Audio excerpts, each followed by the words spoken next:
Imagine being told you'll only wait 8 minutes to talk to someone, only to find yourself on hold for over an hour. That's the reality many are facing when trying to reach Social Security. Here's why the official stats are far from the whole story.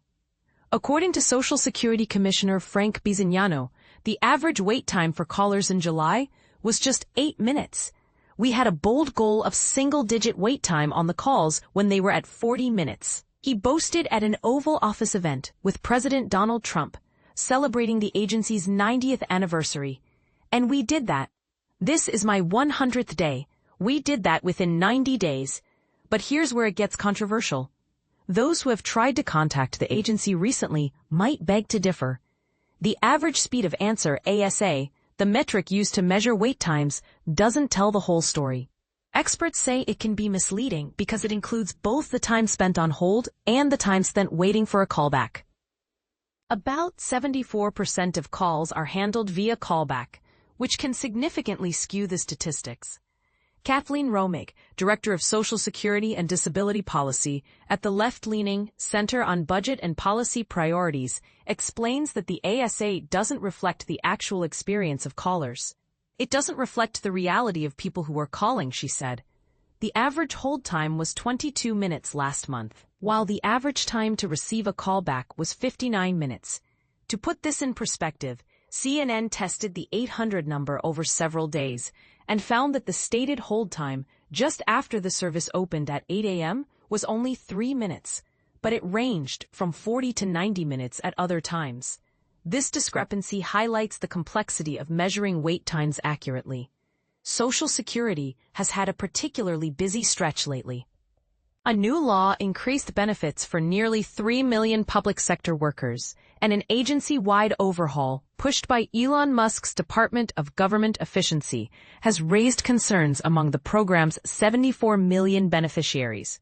These changes have led to more people calling in, making it harder to manage the volume. Adding to the confusion, the agency no longer provides real-time information on wait times on its website. Bisignano removed this data, along with other customer service metrics, within weeks of taking office. He later explained that he didn't want to discourage people from calling. However, this move has made it harder for callers and advocates to gauge the agency's performance. Democratic Senator Elizabeth Warren of Massachusetts has taken notice. She met with Bisignano last month to discuss the accuracy and transparency of the data. A survey conducted by her office in June found that the average wait time was 102 minutes, with many calls being disconnected while on hold. Warren has since asked the agency's Inspector General to investigate the telephone and in-person wait times, as well as other key metrics. Scotty Davis of Bangor, Maine, experienced the frustration firsthand. After filing for retirement benefits online in April, he grew concerned when his application wasn't approved by late July. He tried calling the agency multiple times, spending about 6 hours on the phone trying to set up an appointment. Despite waiting on hold for at least 30 minutes each time, he eventually gave up. When he finally visited his local field office in August, he described the scene as like trying to get into a Rolling Stones concert. Davis's experience is not unique. Social Security has long faced complaints about its customer service over the national 800 number, which receives tens of millions of calls annually. Even the agency's acting commissioner admitted earlier this year that we suck on the telephone. Bisignano, who previously ran a major payments processing firm, promised to improve the agency's phone operations. His strategies include using more technology, such as artificial intelligence, and encouraging more Americans to use Social Security's online site.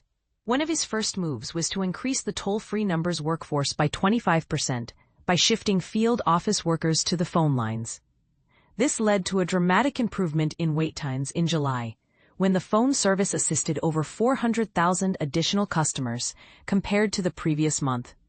However, the extra staff hasn't been enough to handle all the calls, especially given the agency's low staffing levels and the increasing number of people reaching retirement age.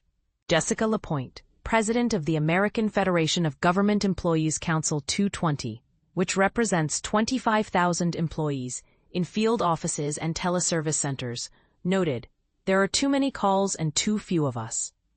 The agency has lost roughly 5,500 staffers, or nearly 10% of its workforce, this year due to reorganization efforts, leaving it with about 52,000 workers.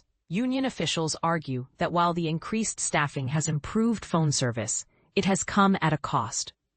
The shift has made it more difficult for the remaining employees at field offices to handle their workloads, leading to a strain on customer service in those locations.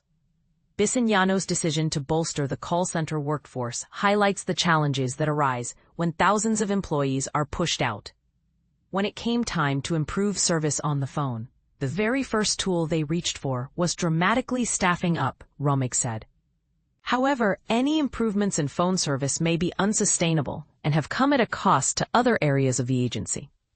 What do you think? Is the Social Security Administration doing enough to improve customer service? Or are they just masking deeper issues? Share your thoughts in the comments.